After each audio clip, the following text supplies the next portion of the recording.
Special thanks to Harmony Pond for drawing this thumbnail. Remember her? She did it again. Go follow her Insta or you won't like what happens. I'm serious. So, we all know that Marvel's Avengers was quite literally the biggest disappointment in modern gaming. And in the past, I called it my own personal worst video game of all time. Side tangent, I have like two specific brands of worst game of all time. There's the traditional one, like the technical disasters, outright scam games, or games that are just flat out unfun to sit through. This is where you would put your Fallout 76 on release, your Overwatch 2s, any crypto game, and the absolute worst game in this category, the Golden Compass on the PS3. No shit, I got that game for $3 at GameStop when I was like 8 or 9. Because I was like, holy shit, a $3 game? That's a steal. It has to be fun. And I got home, I played it for like 3 or 4 hours, and that shit was the most boring, fucking unfun game I've ever played. Ever. I wanted a refund, but my mom told me it would have costed more to drive back to the GameStop than what I would have gotten as a refund. Agony. But my other branch of worst games ever are the games that are just monumental disappointments, especially when they have everything stacked up to be good. Like Gotham Knights, Mortal Kombat 1. I'll fucking get to you, you piece of shit. Fallout 76 now. And sadly, Marvel's Avengers sits there because despite sitting on the hype that was the MCU, because I don't think it got annoying by then, the backing of fucking Square Enix with Crystal Dynamics, it still managed to flop and be incredibly boring, unreasonably boring, and unfun to sit and play through. My original idea for my 1,000 sub special was for me to just tear this game down like many others have. Have done? Is it have or have done? Fuck, I gotta look. But when I did hit the number, I just didn't have the anger in my heart for this fucking game anymore, man. Like, it's still probably in my worst games ever, but I just don't care that much. So instead, I'm going to do something more positive and fun. Within my seething rage on how much of a letdown this game was, I decided to make my own concept for how I would make Marvel's Avengers if I was John Crystal Dynamics, or John Square Enix, or John Marvel. Whoever was in charge for making the game the way that it fucking is right now. And plus, since I want to make games in the future, it's good to study the failures of our generation and see how I would do it. And I'm gonna share it with all of you guys, because you guys made me hit the big 4-digit number on the Google video website. So sit back and relax, because this is going to be some patented H-man yapping right now. Before we get started, I feel as though I must disclose something important. I'm not a crazy Marvel fan. If anything, I prefer singular DC characters than Marvel, but I prefer Marvel's team-ups. So like, Avengers greater than Justice League, but Batman is greater than Iron Man. You know, that's that sort of thing. That makes sense. So most of the character-based research for the heroes and villains in this were hard carried by my friends and the Marvel Wiki. So apologies if something is wrong, or maybe I missed something important on the characters. You can let me know in the comments. But let's get into the game stuff, because I like to imagine I'm decent at game stuff and things. So we're gonna do that now. Fuck.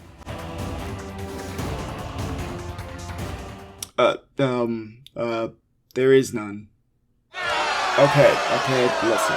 I think we can all agree that the casual audience has hit superhero fatigue, so I'd rather not add to it with another cavalcade of Marvel heroes winning the fight to stop the bad man. I wanted this game to be more gameplay focused, instead of just piddling around and shoehorning in a story and narrative that solely exists for gameplay to happen. Ultimate Alliance 3 and actual Marvel's Avengers. Instead, the stories will be self-contained within the mission chains themselves. Think of each mission chain as their own individual little comic book, instead of each narrative tying fucking missions together and junk.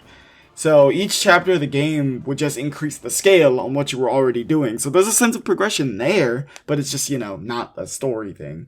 I'll elaborate more on this in the characters and chapter progression section of this game concept. Okay, fine. Here's a story I whipped up in 15 to 20 minutes. Loki and Ultron have entered a tenuous team-up due to their mutual hatred of the Avengers, which spreads the Avengers thin, especially when they start working with MODOK, partnered with AIM, and Red Skull, partnered with Hydra. So they decide to get their assistance from their reserve members and even finding new recruits. Then the story splits. The Loki path is led by Thor, Hulk, and Black Widow, while being assisted by Captain Marvel, Black Panther, and Miss Marvel, while the Ultron path is led by Iron Man, Captain America, Hawkeye. Why you bald? Why you bald? Why you ugly? While being assisted by Kate Bishop, Spider-Man, and Doctor Strange. These guys are the base roster, by the way. This gives you enough grounds to use the base roster and dip your hands into the gameplay. And maybe finishing the story could give you unique gear or something. Happy? No. Cope. Let's get to the actual gameplay then. This entire central gameplay loop section's kinda gonna be a clusterfuck because organization is hard, but we're gonna get through it together. Okay, cool? Cool. So the general gameplay is similar to what we got in regular Marvel's Avengers, with some changes. You got your regular hero combo strings, that some combos can launch people into the air combos, and your ranged attacks. First off, your range attacks don't fucking run out, so if you want to just spam blast as Iron Man, you can now. One thing that was really irritating about Marvel's Avengers was that a lot of the combo additions were locked behind the skill trees, which makes low-level gameplay very, very boring. So fuck that, you get your expanded roster of moves right out the gate that can only later be augmented by the skill trees. I shouldn't have to fucking spend time grinding out to unlock sprinting to fucking hit somebody with my light attack and then the heavy attack. Like, what the fuck? Also, characters will talk and interact with each other much more, complimenting each other's when they get takedowns, when they go on killing sprees. Maybe not killing, but I'm gonna keep saying killing because it's easier. Shouting when they go down, like, no, like that. Even during the rare quiet moments during missions, they'll just talk to each other. I feel like that was a huge bit of wasted potential in regular Marvel Avengers, because the characters were basically just fucking action figures that barely interacted with anybody when they weren't in the story. It was very turbo lame. Next up, enemies. Enemies are categorized like this. Lesser enemies that are so fucking feeble they die in 1 to 2 hits. These guys are mostly meant to just farm your little kill skills and buffs and junk. Then the regular enemies. Regular. The stagger bar from the game is still there, and takedowns are still there, but enemies can still stagger in, the traditional sense when they're hit really, really hard. I guess you would differentiate by saying the stagger and the stumble, but whatever. Big enemies are big, more health, more punch. They can be hit with double takedowns with 2 heroes that do a lot of freaking damage. Sort of like those giant fucking spider mech things that are in the regular game. Oh, nigga! Mid-bosses are lesser villains that are used by bigger villains, slightly bigger than the big enemies, and will more than likely give you a run for your money when they're paired with any of the prior enemies. Bosses, the final trial of most missions. The biggest baddies surrounded by primarily lesser enemies, but they can have some regular and big enemies thrown in. And of course, raid bosses, the big bad scary endgame bosses that you should only face when you're fully kitted out with your team. I also made it so that takedowns will grant you more health to reward you for staying in the fight than running away. Also, they're like shorter, like 6 seconds at the absolute most. I also added a brand new mechanic for every hero. It's a simple thing called momentum. For every enemy you defeat, you just deal more damage. Nothing substantial, so you still have to rely on your team. I didn't really have a specific number, maybe like 0.25 per enemy, maybe even lower than that.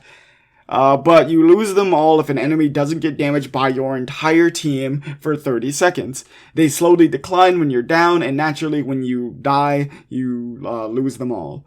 I added this mostly to incentivize aggressive play, to keep the ball rolling, and to make players actually want to do optional things so they can have higher momentum stacks for when they fight the boss. I'd also like to tweak the maps, because in regular Marvel's Avengers, maps were either so open that going back and forth between the objectives would get tedious, and without the abundance of optional objectives on these maps, they would be 90% just dead space. Or they would be completely compact and linear, and I prefer these types of maps, But the issue is that they were either mind-numbingly bad because your AI bot companions just can't comprehend that maybe they should stay in the area where enemies are trying to rush at, or they would be way too short. So I'm going to remedy this by just molding the maps together. So they're open-ish in space, but your objectives inside objectives are more linear.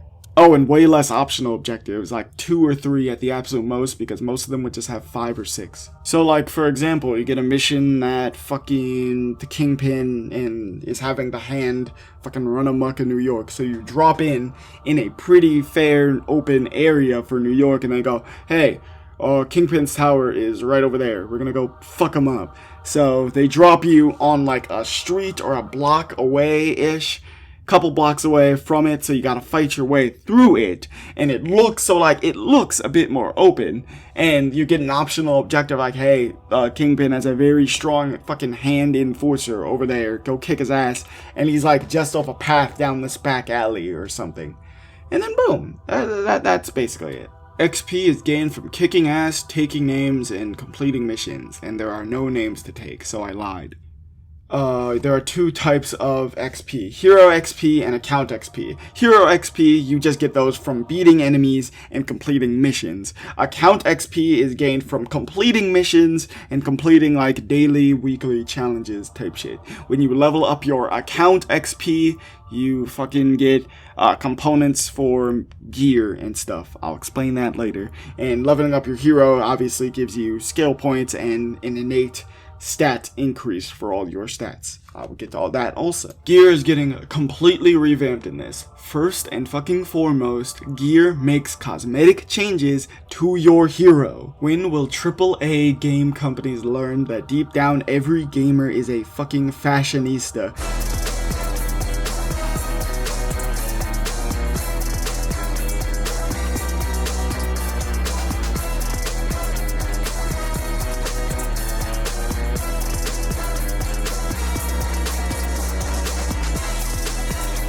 If you give them options for customization, they will spend hours making the perfect loadout that suits them and how they look and how they want to look. Dare I say, objectively, Marvel's Avengers would have been a better game if this change was made. If fucking NetherRealm of all people can implement a system like this 3 years before Marvel's Avengers got released, I think Crystal Dynamics, I spelled their name with a fucking X. Crystal Dynamics, backed by the much more financially well-off Square Enix, could also fucking have made this change. They're also dropping off that stupid gear power system that every looter shooter that doesn't want to be Borderlands tries to have, and then even fucking Borderlands 3 did it with its item score thing. Instead, each hero has these stats, and the gear augments these. Attack, how much damage you'll do. Defense, how much damage you'll take. Speed, how fast you can like mantle and climb, and a little bit of how fast you actually move. It won't affect attack speed though. Skill, your crit chance, and fortitude, just bonus health you end up getting from your gear. Naturally, some gear types have their own unique stats, like guns primarily, like Black Widow, Cable, Punisher, those niggas will have specific stats for their guns, like just, the damage of the bullets, the fire rate, the magazine size, all that stuff. If this does sound familiar, I just copied it from Borderlands. Every looter shooter that comes out now just really needs to just copy Borderlands. It's not hard. It's a good game when you play it on mute. I will pay you to kill yourself. Another big change that I'm making with the gear is that most characters' gear cannot be found out during missions. Another weird fatal flaw with Marvel's Avengers is just the idea of Earth's mightiest niggas scavenging for fucking parts and gear and shit. If I was Iron Man, I would be absolutely flabbergasted that some random goon dropped a helmet for my suit that magically made my repulsors do fucking frost damage. With very little exception, like once again, characters with guns, because, I guess it would make more sense for them to just pick up a gun they see off the ground, because it looked cooler and stronger. Also, gear doesn't do a bunch of nonsense anymore, like randomly just giving you elemental effects that don't fit, like a gamma bullet rounds for Black Widow or a Pym particle shield for Captain America. What the fuck? This allows for more specialization, which is something that a lot of looter shooters should try and have. Hell, even fucking Borderlands 3 fucked this up because like playing someone like Axton was completely different than playing someone like Krieg. And even the little stuff, like Salvador being shorter, or in the pre-sequel, fucking Claptrap taking less fire damage and more corrosive damage because he's a fucking robot, was really cool. Specialization is peak. Like, if you could fully kit out a Hawkeye, no legendary gear to do pretty good electrical damage, then there's no real point to playing Thor for that electrical damage, you see? Like, it's kind of mid. I watched this video a while ago that really put it into words. I'll link it in the description, but let's continue with gear. Instead, a little bit of gear is given out when you complete missions directly. They can make a lore reason like, oh, R&D just finished this bullshit for you, Hulk. But most gear is crafted with components. And components are found by either defeating big enemies or above, completing optional objectives, and just completing missions. Unique gear pieces has specialized blueprints that require special components. These special components are broken down into rarities that are just like the gear rarities. Common, uncommon, rare, epic, and legendary. The special component rarities will obviously just be up to random chance when you defeat a boss, but obviously the higher the difficulty you play on, the greater your chances are of getting better rarity special components. And of course, legendary gear. You need blueprints for that. And blueprints are gained via your character level and completing specific conditions. Let me break it down for you with an example. You just finished a mission. You're Spider-Man and your friend is Hawkeye. You're just hit level 40, he's level 15. You're helping him just, get some better stuff. So he gets a bunch of gear that works for his level. You kind of get some stuff that isn't really working for you because you're a higher level. So you scrap that, but since you hit level 40, you're now eligible for a bit of legendary gear. In order to get it, you need to beat Doc Ock on the hardest difficulty or whatever. And then when you do that and you get the ability to craft this legendary Spider-Man armor that gives you fucking Doc Ock tendrils that can deal shock damage when you're close to people. Or whatever.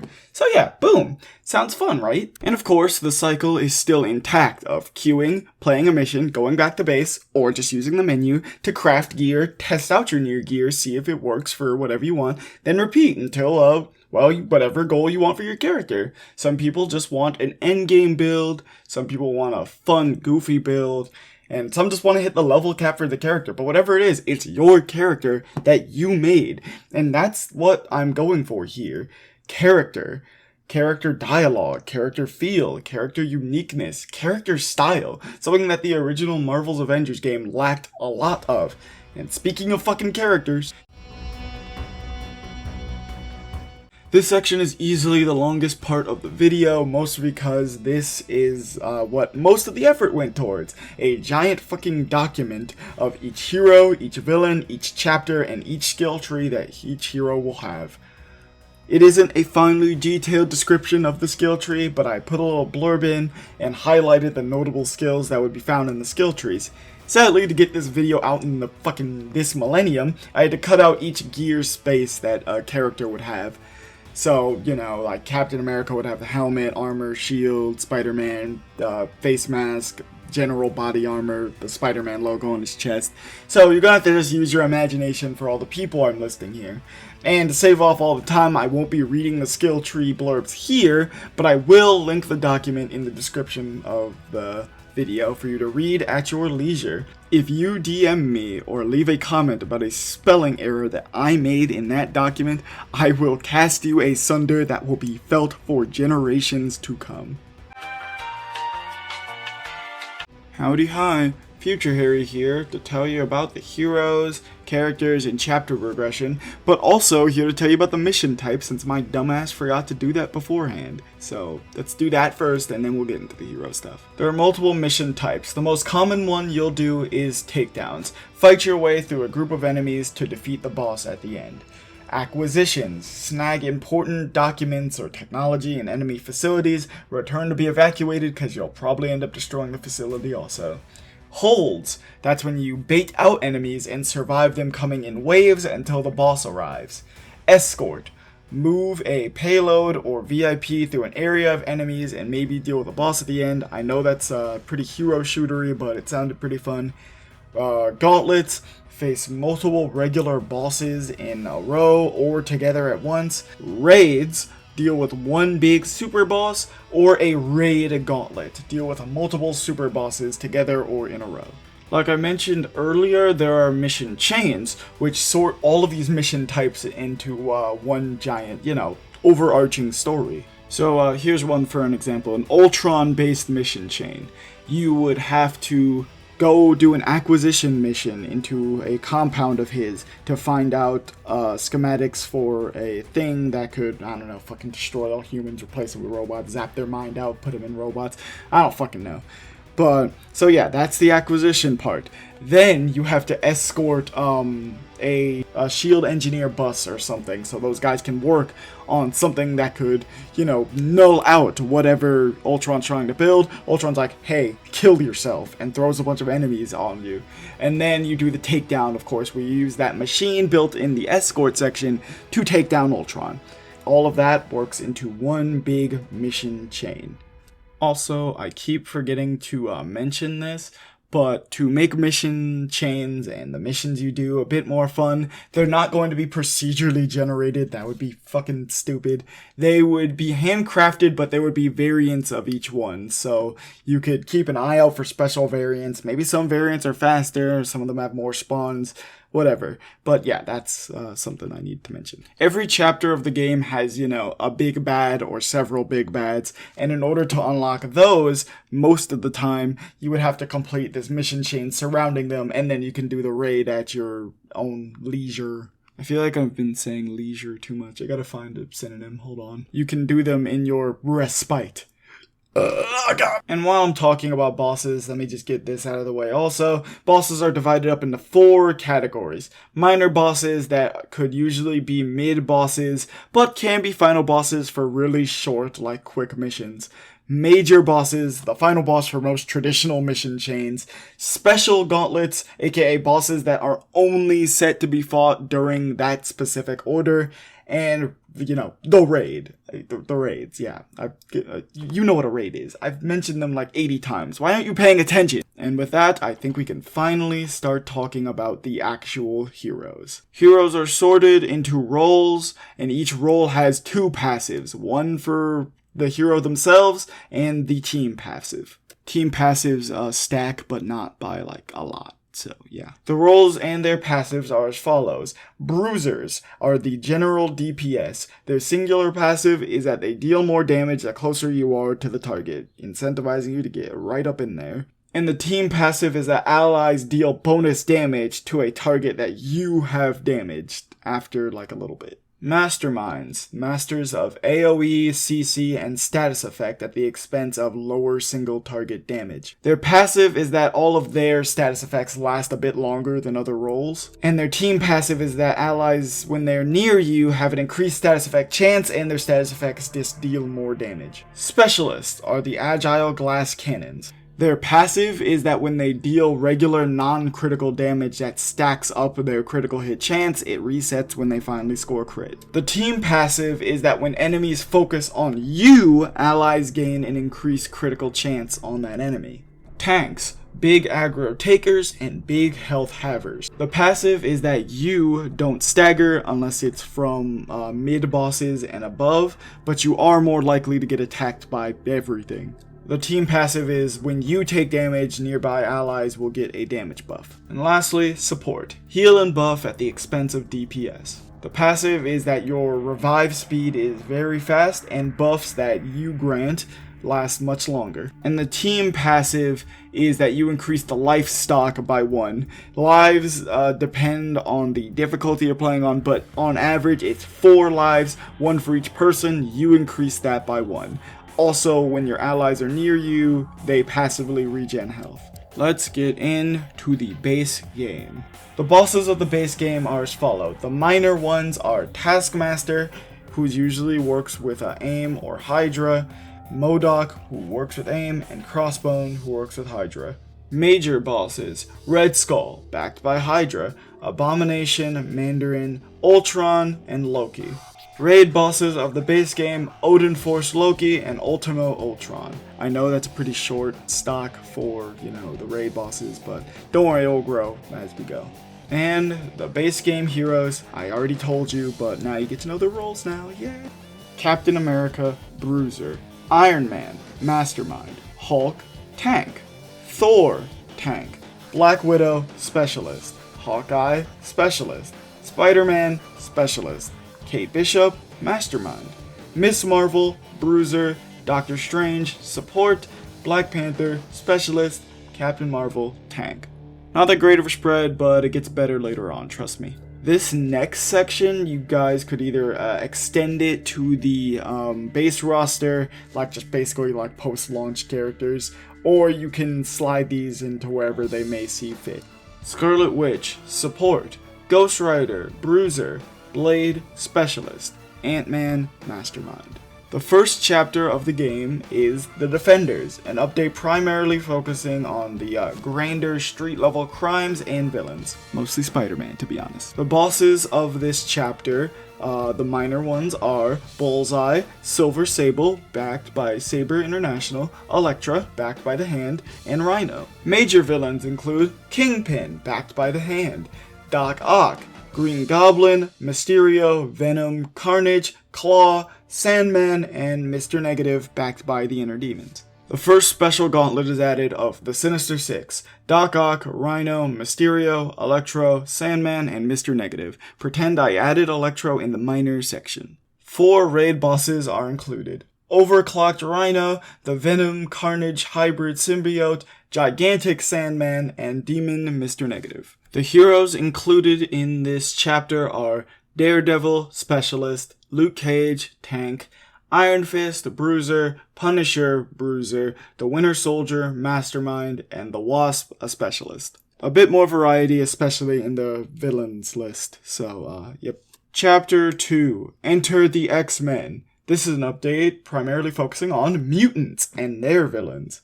The bosses of this chapter include the minor ones: Blob and Toad. They're a co-op boss because I thought it would be funny. Lorelei and Mr. Sinister. The major bosses include Magneto, Juggernaut, and Quicksilver. 2 special gauntlets this time: the Brotherhood, Magneto, Juggernaut, Quicksilver, Mystique, Blob, Toad, Lorelei. Mystique is going to be there, but she's not actually someone you, fight because it's fucking Mystique. And the Horsemen of Apocalypse. I chose Banshee as Death, Sunfire as Famine, Caliban as Pestilence, and Deathbird for War, with the raid, of course, being Apocalypse.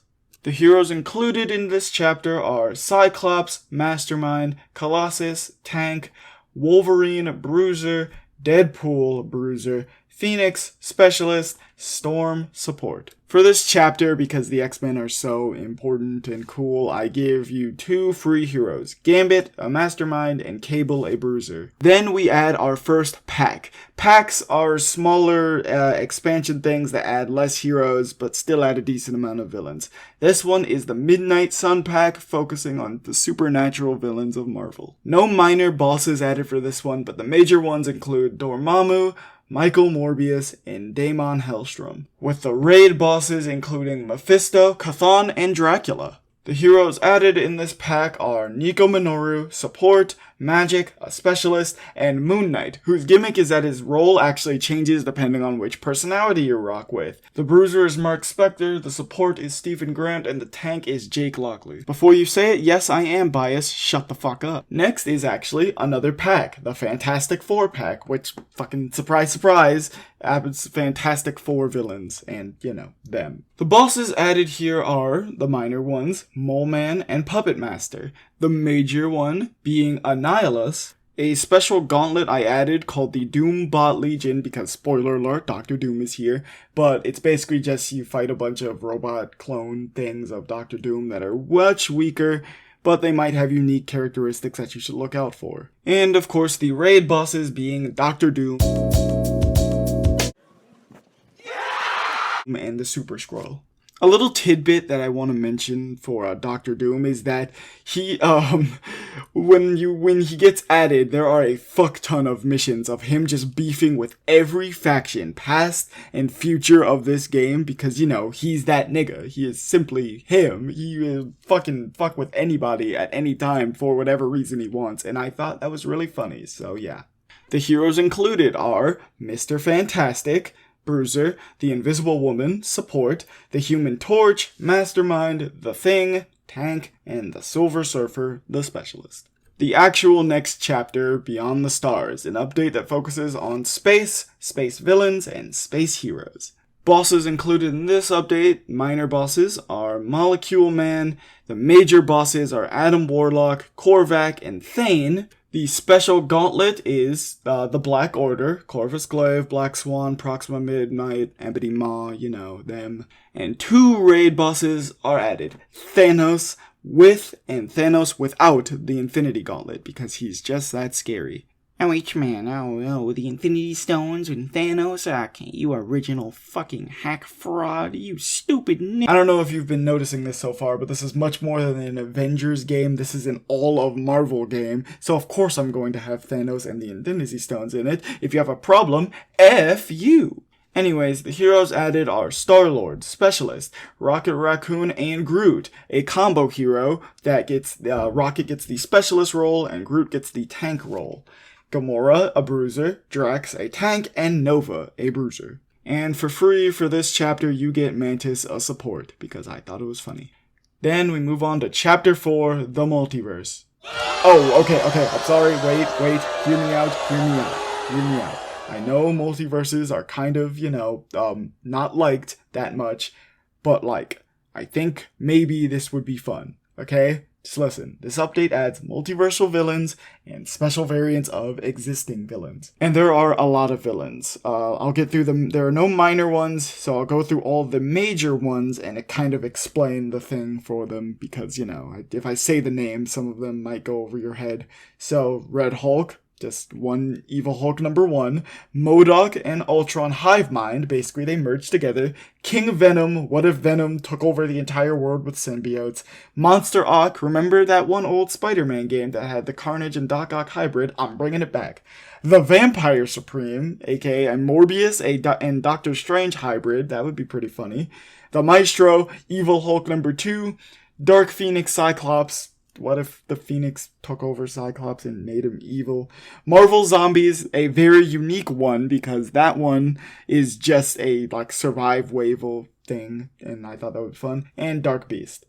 And of course, the raids. You have Kang the Conqueror and a special one for all of these, Infinity Gauntlet variants of other villains. So you have Infinity Loki, Infinity Doom, Infinity Ultron, Infinity Kingpin, which I thought was really funny, and Infinity Magneto. Also, I didn't know how to slide this in now, but obviously there will still be skins, like if you want your character to look like a set specific thing in time, I thought that would be pretty fun to have.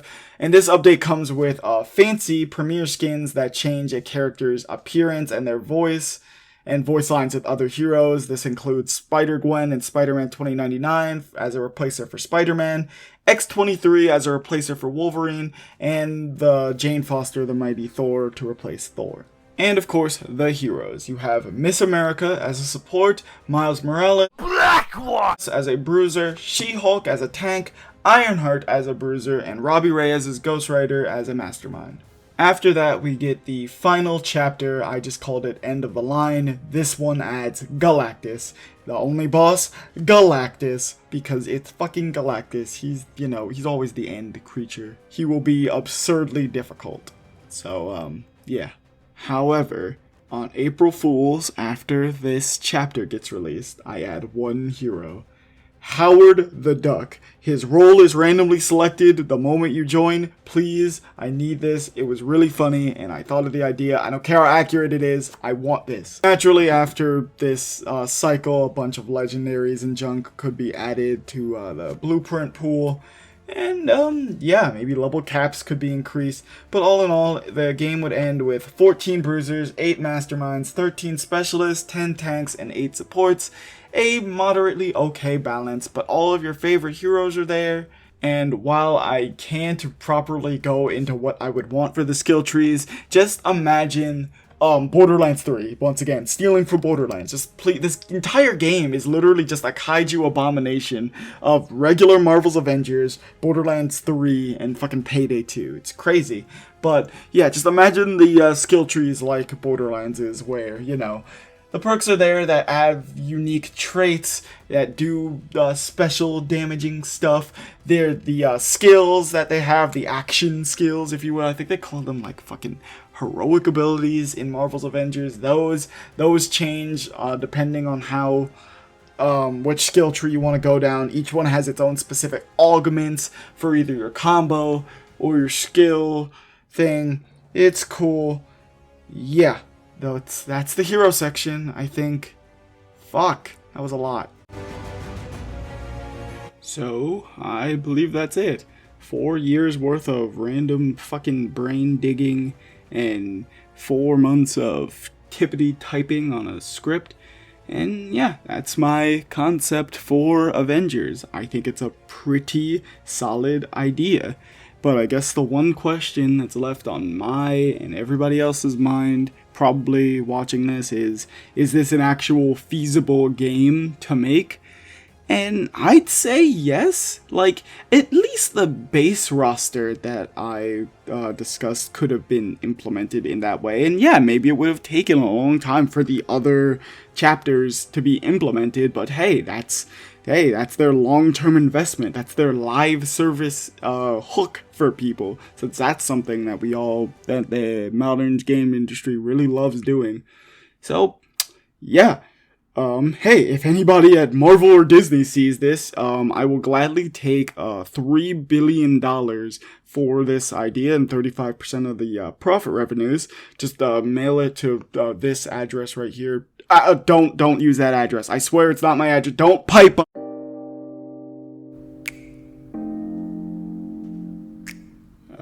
Hey guys. So, we hit that 4-digit number. That's really cool. I appreciate everybody, you know, clicking the button for that and watching my stuff. It's really funny seeing how this YouTube channel went from me archiving shitposts and like actually just recording like my friends saying dumb stupid shit, and then one meme I stole off of Instagram that I reposted just skyrocketed my channel into the algorithm and threw me a bunch of subscribers. So hey, now I have like at least like 10 to 20 people I can yap about video games and show funny ideas to and with. This is an unscripted thing if you can't tell, so fucking yeah, thank you. Next milestone is probably gonna be 2,500 because that seems like a really hot number to hit. So I'll see y'all then. Later, nerds, all 1,000 of you. That's the sound of me vanishing. Dude, I'm vanishing right now.